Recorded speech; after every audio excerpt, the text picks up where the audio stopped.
the camera. Mhm. Good evening, everyone, and welcome to Doctor's Orders. It's Friday night, and as I like to say, it's Friday. We are here. We've been here for the last 5, 6 years with Doctor's Orders under the helm of our very own transformation coach, Coach Carla, as we call her, our personal Dr. Google, graduate of Howard University School of Medicine, and she is just a love and very knowledgeable in all things. So, part of us being here tonight, we are part of a healthy living community known as the Juice Plus community. Juice Plus has been around since 1993.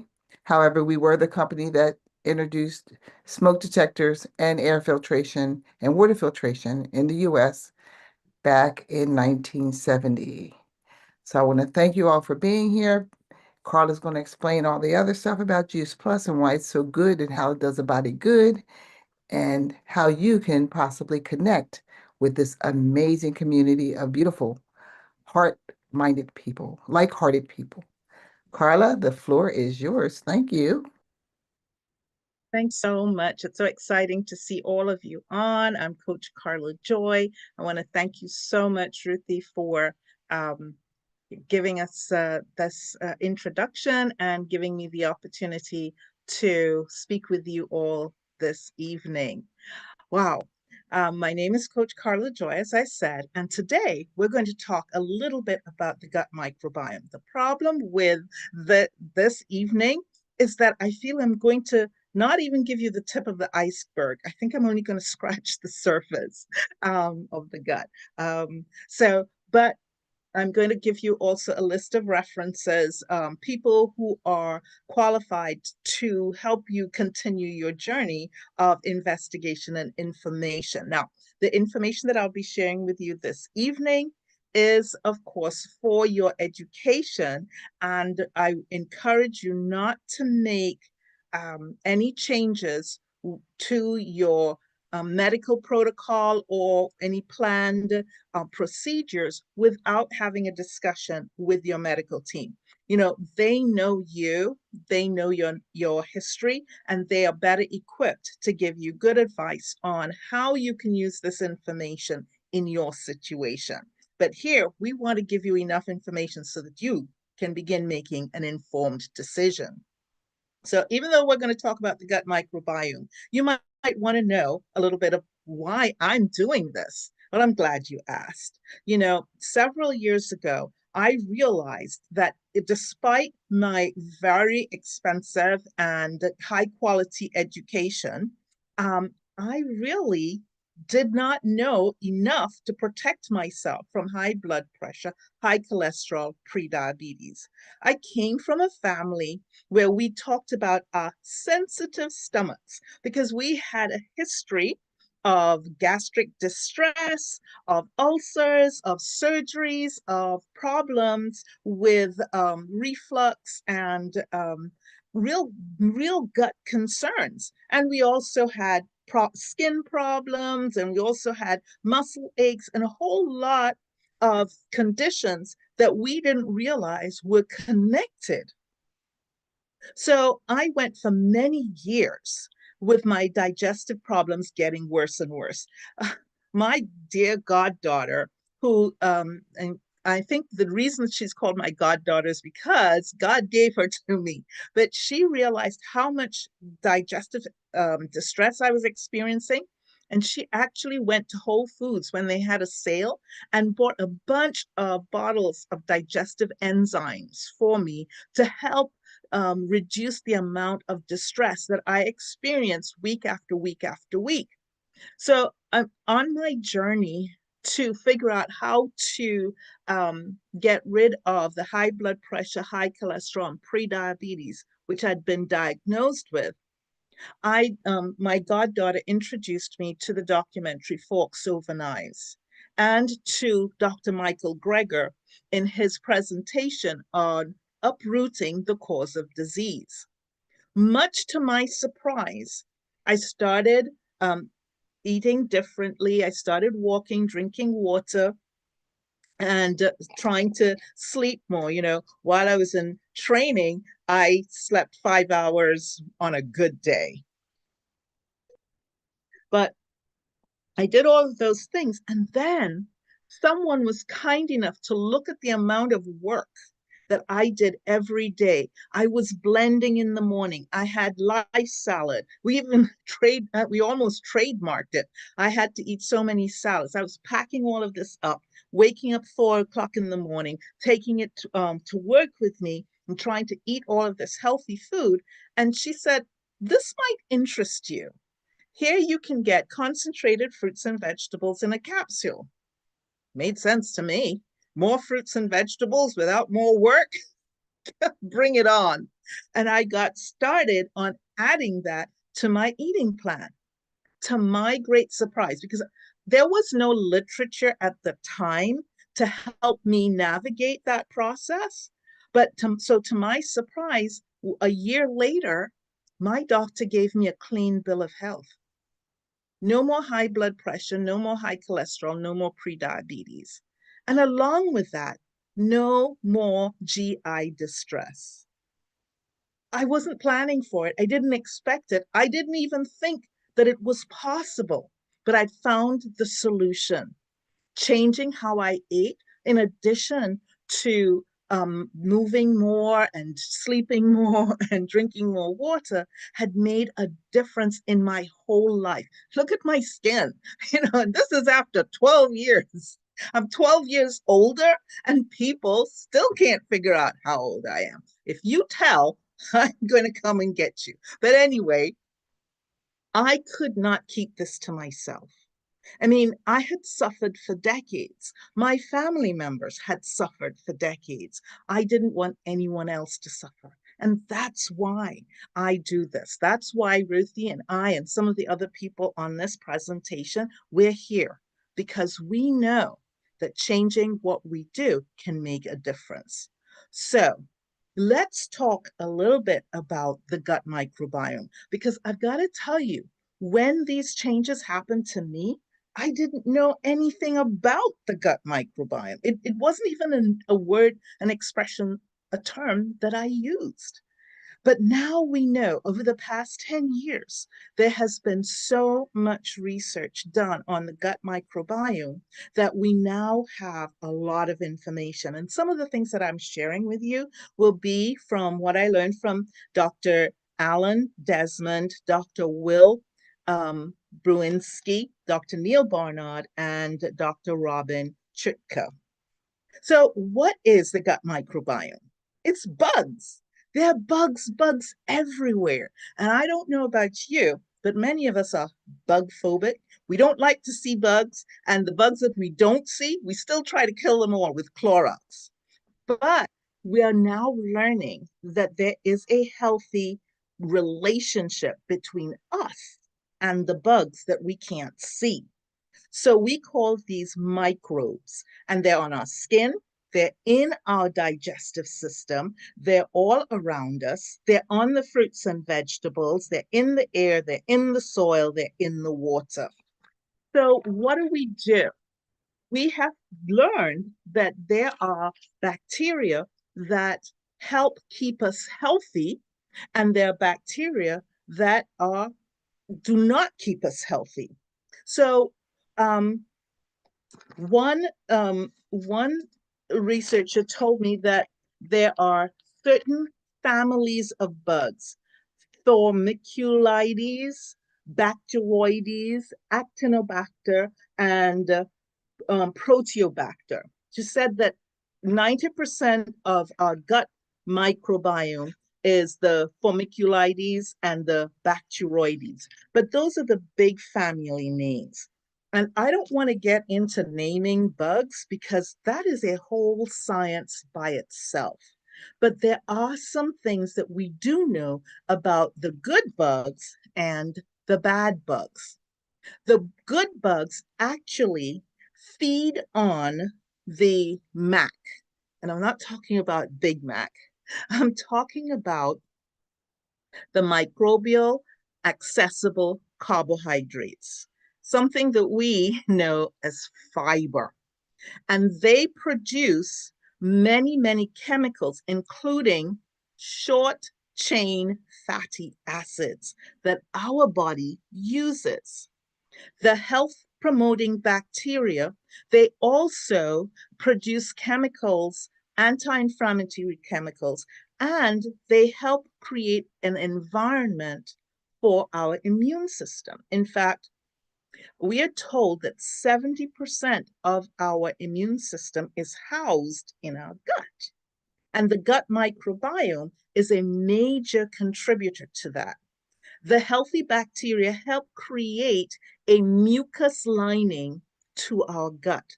And that many of them live in that mucus lining, but that mucus lining is apparently protective. And the unhealthy bacteria, what they do when they proliferate, they actually thin that mucous membrane, and that can lead to gaps in the wall of the gut and lead to something that you may have heard of called leaky gut. Well, what do the unhealthy bacteria feed on? They actually feed on meals that are high fat, high protein, and high in fat and high in protein.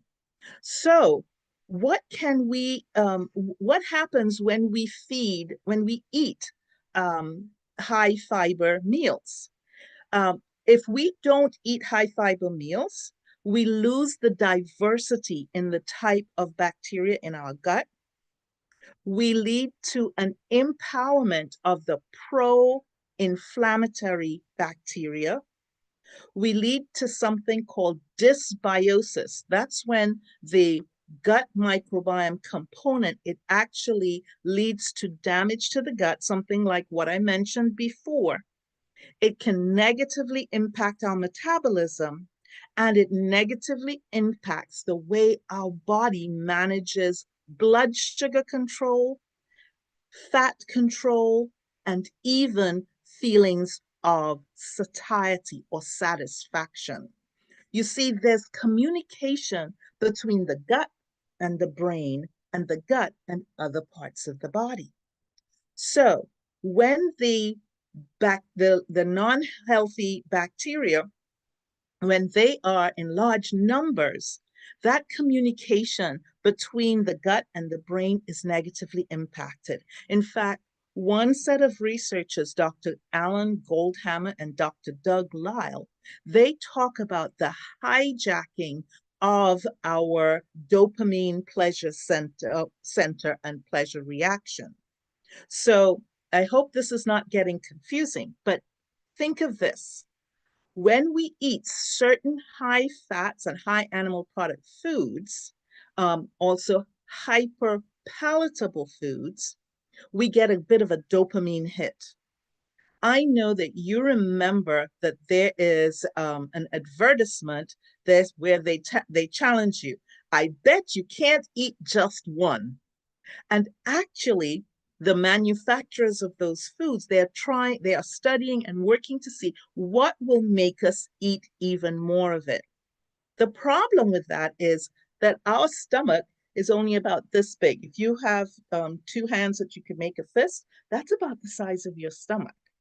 But if we keep eating and eating and eating, number one, we can stretch the stomach, and the signal from the brain that tells it to the brain that tells us we've had enough, that stops working. The signal to the brain that says we have enough nutrients, that stops working. And the signal to the brain that says we're satisfied, that stops working. And we tend to overeat. In fact, researchers can look at the bacterial composition of the bacteria in your large intestine, and they can tell you what you've been eating, what kind of eating plan you've been having, because what we eat impacts the type of bacteria that live in our gut. So, what happens when we're not eating enough fiber rich foods? What happens other than the fact that we get multiplication of the unhealthy bacteria? We get reduced immune function, and we can also get autoimmune activity. We get increased chronic inflammation. You see an increase in diverticulitis, bloating, GERD, well, that is reflux disease, gallbladder disease, and it can progress to Crohn's, ulcerative colitis, and inflammatory bowel disease. Inflammatory bowel disease, according to the gastroenterologist who I listen to, is when you have negative gut symptoms of unknown original cause. So if you have experienced any of these symptoms, or you know people who have, there's a real possibility that their gut is under distress, and it can be because of the diet that they were eating. Another cause of the poor bacteria being more present is after treatment with antibiotics. And it's also when you eat foods that are high in salt, high in fat, high in refined carbohydrates, and I already mentioned the hyperpalatable foods. Think of processed foods and junk foods. Um, I keep telling people I love Doritos, or I used to love Doritos, but that's not food. Okay. Um, as I said, your poop can tell what you've been eating. How can we fix it? I'm glad you asked. You can make one simple change. I know that some of you already know what that one simple change is, because every week as we end doctor's orders, we unmute ourselves and we say, eat more fruits and vegetables. But there's a healthy plant-based eating, and there's non-healthy plant-based eating. Now, you can eat things that were made from plants. They don't contain a lot of animal products or any animal products, but they're not healthy foods. Oreos, Twizzlers, and some box cereals, they don't have any animal products in them, but and they may have been made from plants, but they don't fall under the healthy plant-based eating, because healthy plant-based eating, we're looking at whole foods. We're thinking of the minimally processed. So we want to try to eat things that are minimally processed, as close to their original design as possible.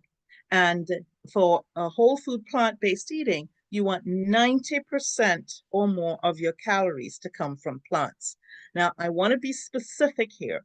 It means that there's still room for people who want to eat meat or fish, but it should be 10% or less of your calories. What are the recommendations for getting started?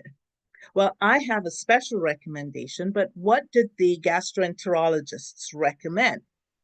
One simple trick is to add 1 serving of fruit at breakfast, 2 servings of fruit and vegetable at lunch, and 3 servings of fruit and vegetable at dinner. And that way, if you think of a serving as the size of your fist, you can actually go up to about 6 servings a day. And if you did that, you would go from being part of the um, you would go from being part of the 95% of Americans who don't even get 5 servings a day, and you can increase the 5%. You can move to the top of the class and be part of the 5%. So a simple strategy for people who may tell you, oh, I don't like fruit or vegetables, you can just ask them, what fruit or what vegetable do you like? And you begin right there. Add 1 servings of fruit or vegetable in the breakfast, 2 for lunch, and 3 for dinner. And continue that process but you want to try to have variety. And here's where my special recommendation comes in. You know, I told you that someone saw how hard I was working to try to flood my body with fruits and vegetables. There is one simple change that is even so easy, even easier than what I just described. And that is asking the person who invited you how you can get connected with the Juice Plus products. You see, we have 10 fruit, 10 vegetables, 10 berries in our capsules. And we also have the Omega blend. Let me tell you a little bit about it. When you add those 10 different fruits, you are reaching the requirement of variety. Because I don't know about you, but I don't get pineapple in my eating plan every week. I never even knew what a bilberry was until I looked at the bottle of the Juice Plus berries and realized it's in there. So this is one way that you can begin the process of adding more fruits and vegetables to your eating plan right away. Now, the other thing that you can do, we have them in capsules and we have them in soft chews. And some people say, well, why can't I just eat the fruits and vegetables? I think it would be awesome for you to eat the fruits and vegetables. That's what I started with. But many of us have lifestyles that are so busy. We don't have the time, we don't have the inclination, and some of us may feel like I don't want to make it so complicated. So this way you can jumpstart your healthy living journey by adding 10 fruit, 10 vegetables, 10 berries, and the Omega blend to your eating plan. And that takes less than 5 minutes every day, and you begin the journey of healing your gut microbiome. So, how quickly is this going to work?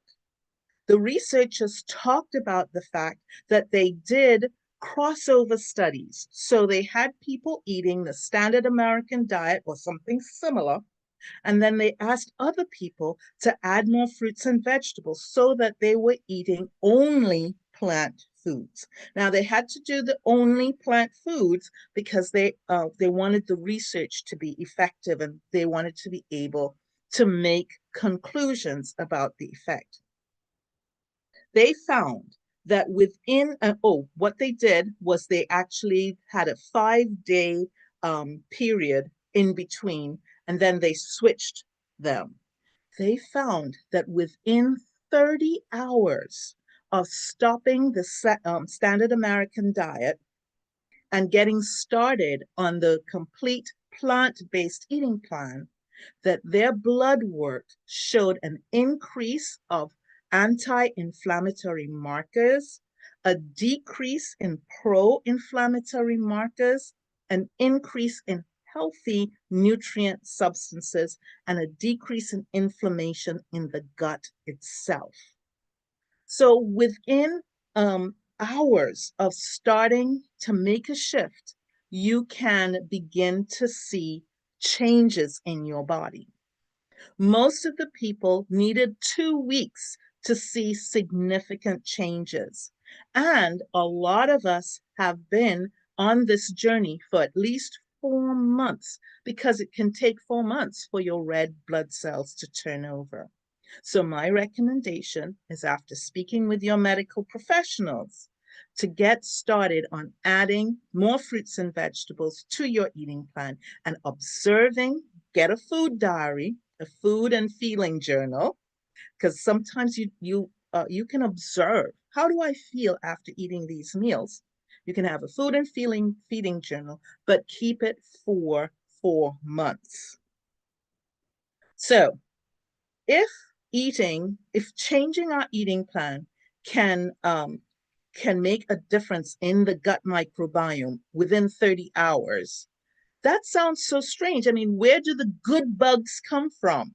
If eating a standard American diet has the bad bugs in the majority, then switching over, where do the good bugs come from? The researchers have realized that maybe the bacteria, the good bacteria, actually become dormant. And so they may already be there, but because you've been eating a standard American diet, high fat, high salt, high processed carbohydrates, which, is sugar, and low nutrient content, those bugs may have become dormant. So that once you start refeeding them, they perk up, they start eating the complex carbohydrates, they start eating the fruits and vegetables, and they revive. Dr. Otis Lane, he's a physician who's part of our organization. He's a good resource if you wish to talk with him about probiotics. Because what we've been talking about, the food that we eat that feeds the bacteria, those are considered prebiotics. Actually getting more bacteria, good bacteria into your gut could be done by adding probiotics, and Dr. Otis can help you with that. He's a medical doctor and he can help you with that process.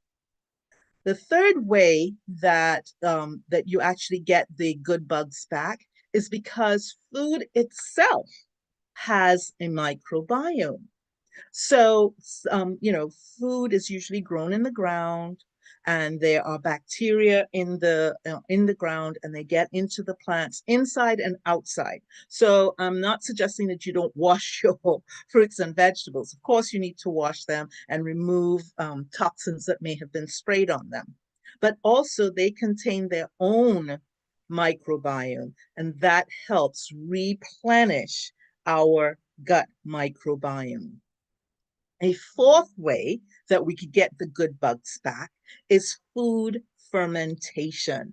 So one of the recommendations was cabbage. And so the cabbage itself, the raw cabbage, provides the fiber, but also the fermented cabbage can provide probiotics that you can add back to your gut. So what is the effect of refeeding our gut microbiome? Remember, it can happen. It can start having an effect within 30 hours. We can continue doing it for at least 4 months, but I just recommend that you keep on going. Well, one of the very big differences is weight loss. When we refeed the gut microbiome with whole food, plant strong, a healthy plant-based eating plan, one of the side effects is weight loss. And in addition to that, we also have the reduced risk for heart disease, cancer, diabetes, autoimmune conditions. Now, a lot of people have felt confused about the information that's available on the internet. We thought we were in the information age, but really we have an age where there's too much misinformation. So I have compiled a list of really reputable researchers from Dr. Dean Ornish, Kim Williams, Neil Barnard, Doug Lyle, Alan Goldhammer, Cyrus Kambata, Michael Greger, Caldwell Esselstyn, John McDougall, T. Colin Campbell, Joel Furman, my own mentor, Dr. Pam Popper. If you'd like the list of those references, I'd be happy to pass that on to you. Because these are workers who have done quality research, very often double-blind, placebo-controlled research, and who have reviewed extensively the research that's available so that they can compile it and come to conclusions that are really helpful.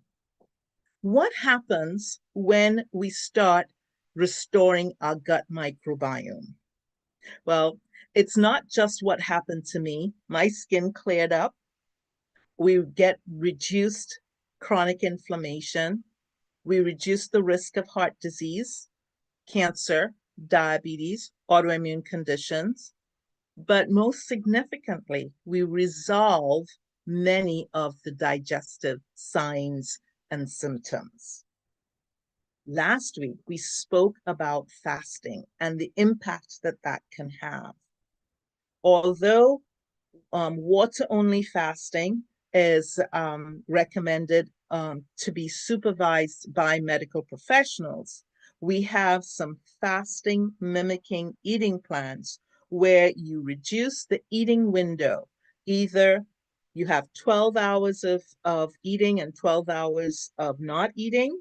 You can have 14 hours of not eating and 10 hours of eating, and you can have 16 hours of not eating and 8 hours of eating. Dr. Walter Longo did research on the different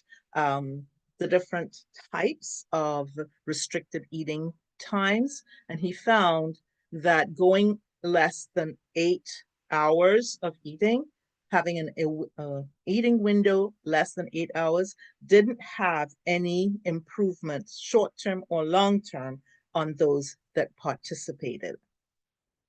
They all experienced weight loss, and we know that weight loss is associated with a reduced risk of the metabolic conditions we mentioned before. Many people have asked, well, what about the Mediterranean diet? When it was first discussed, it seemed to have a lot of promise. But long term, the Mediterranean diet does not stand up to improving health markers because apparently it does not go far enough. So the work of Dr. Dean Ornish shows that the people who had the reduced risk, who had the reversal of disease, whether it was heart disease or gut-related diseases, that the diseases that we know are easily connected with the gut health, the ones that did not do well, they were the ones that were not consistent. So consistency is key. That's another reason why I really love the Juice Plus products, because when you place your order and get started, you get a 4-month supply.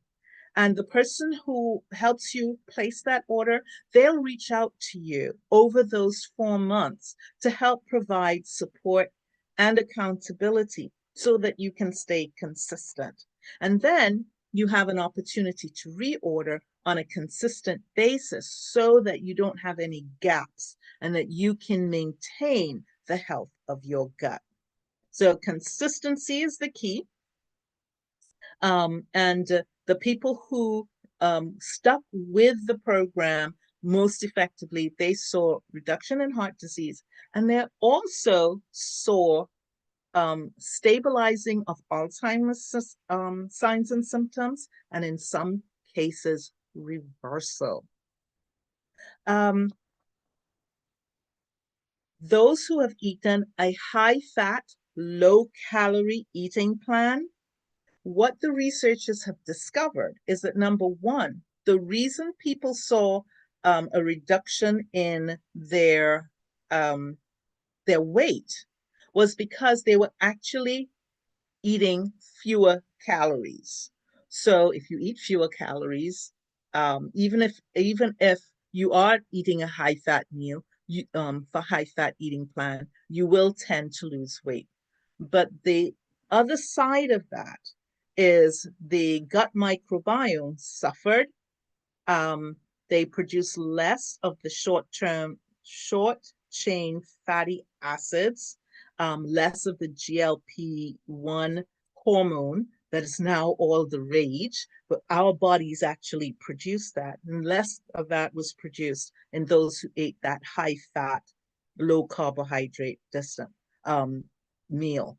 And the other part of it was, of course, when you eat a high fat meal, within 30 minutes to an hour, and that when that fat starts going into the bloodstream, it tends to cause sludging of the blood supply. And so that can make your blood easier to coagulate or clot and result in an increased risk of heart attack or stroke. Um, and so the long-term effect of eating high-fat eating plan is that there was an increased risk in heart disease. There was increased risk, increase in the cholesterol numbers, which of course is a marker for heart disease and cancer. So long term, that program does not work. So what's the solution? Whole food, plant-based eating. They actually worked with two groups with which many of us are familiar. Native Africans from Africa, in Africa, and African Americans. Now, the African Americans were eating the standard American diet, and the Native Africans were eating different types, but similar African meals. And they found that the incidence of high blood pressure, of heart disease, of cancer, of Parkinson's and other autoimmune disease was very, very low in the African communities. They found that over the years, some African communities had a reduction in the amount of fiber in their diet because they were eating more processed foods. And they still had very low incidence of heart disease, cancer, etc. And so they asked, well, what was the difference? Those African communities still ate very low amounts of animal products and very low amounts of fats. So the takeaway for us is that to have a good gut microbiome, we need to eat more plants, fruits, vegetables, grains, and legumes. We need to eat them, we need to eat some of them raw, not necessarily all, but we need to eat them minimally processed. So one of the challenges is that when we take things, certain grains, and we grind them and we separate the fiber from them, that they become lower in nutrient content and, of course, lower in fiber. And that can have an impact on the gut microbiome and our sensitivity to those foods. So it's really important that we try to eat the less processed. Now, if you're just beginning this journey, then and you're eating processed grains, highly processed grains, you want to continue. You want to move slowly towards the less processed versions, and you want to eat more fruits, vegetables, more grains, more legumes. Some people have experienced digestive upset when they start eating more peas and beans. That may be an indication that you need to eat them in smaller amounts while you increase the other fruits and vegetables and the grains until your gut microbiome heals a little more, maybe over 3 to 6 months. And then you can do a trial of the beans. But again, you would not want to have a lot of it, just a little to test to see if your gut is improving. You also want to keep the oils low. I used to say fats should be 10% or less of your calories, but the researchers, Dr. Neil Barnard and others, recommended that we keep it as low as 5% because of the impact on the gut and the inflammation that having meals that are like 30% of our calories from fats and oils that it impacts that negatively.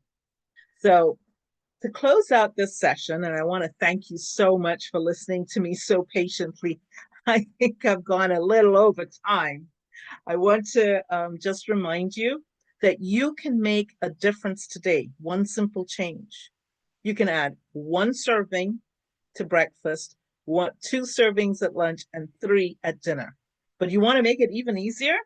Speak to the person who invited you and ask them how they can help you get the Juice Plus fruit, vegetables, berries, and the omegas. And if you do it right away, you can get free samples of our complete shake and our illuminate. And that lasts until midnight. So speak to the person who invited you. Let's do this right away. Let's make a difference in our gut microbiome because your health, your future depends on it. I want to thank you guys again for joining me this evening. And we'll be back next week, we hope, where we'll have another session of the doctor's orders, and you guys can mute yourself because what we say at doctor's orders is that you have to eat Eat more fruits and fruit veggies. and And vegetables. vegetables. That's right. That's what we have to do if we want to heal our guts and improve our health.